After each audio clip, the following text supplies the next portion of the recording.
I met my father on March 13th, 2009.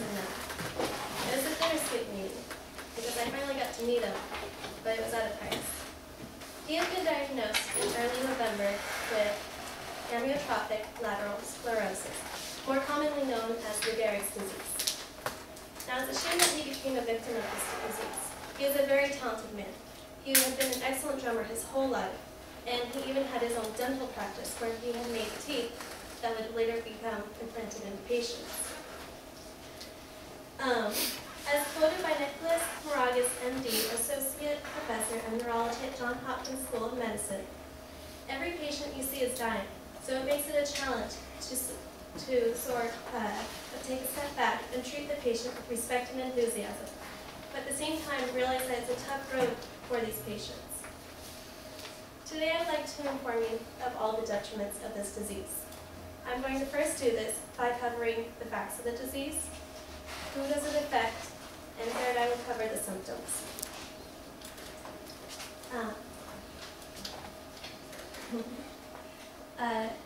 ALS is caused by the degeneration of the motor neuron cells, and it happens by when what's known as an SOD1 enzyme.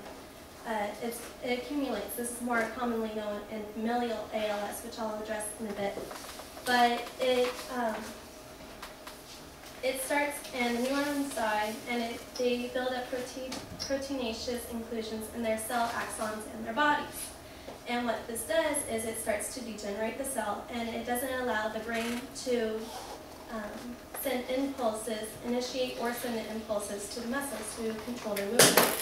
So all muscle movement begins to deteriorate, all your voluntary muscle movement. Now this is affected in your brainstem, and your spinal cord, and it happens in the cell axons and the cell body. Muscle weakness and atrophy in upper and lower neurons is where it happens. I had a picture, but it's not here anymore. Another fact is that ALS is not contagious. It's very detrimental, but you can't catch it from someone. I would like to share a short video with you real quick.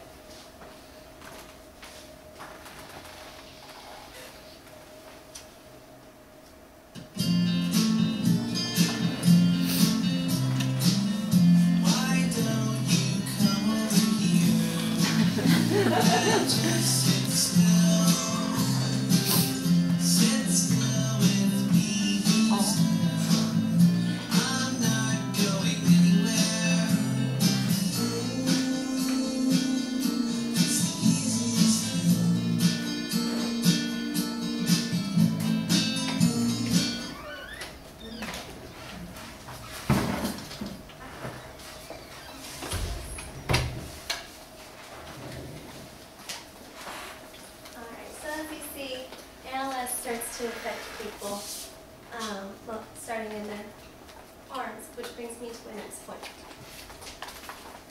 My next point is, who does this affect? ALS, according to a U.S. population study, affects 5,600 people in the United States every year. That's 15 new cases a day. According to the ALS Association website, it is 1 or 2 out of 100,000 people per year. Now, that may seem like a lot or a little, but it actually is more common than you would think. It's one of the most common neurological degenerative diseases, or it is the most common. ALS is common in people ages 40 to 60. That's when it most commonly hits. However, it can affect anyone, either being younger or older. Men have a slightly higher chance of being affected by this disease, but as ALS progresses in age, it becomes more equal out between men and women. According to the ALS Care database, 60% of patients are men and 93% of patients are Caucasian. However, ALS does not discriminate between racial, ethnic, or socioeconomic boundaries. It can strike anyone at any time.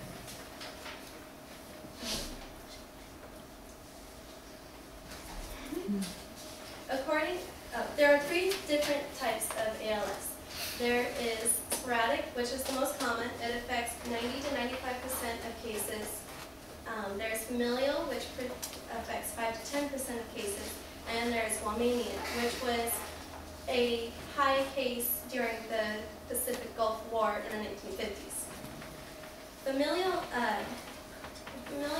ALS, also known as FALS, happens in families where there are more than one case, where it's a dominant gene that becomes inherited, and anyone who has familial ALS has a 50% chance of inheriting the disease.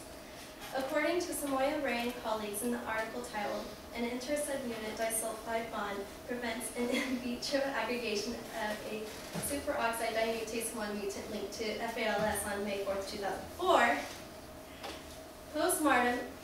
Post-mortem FALS brains are characterized by SOD1 inclusions in the motor neurons of regions in which neuronal loss is most significant.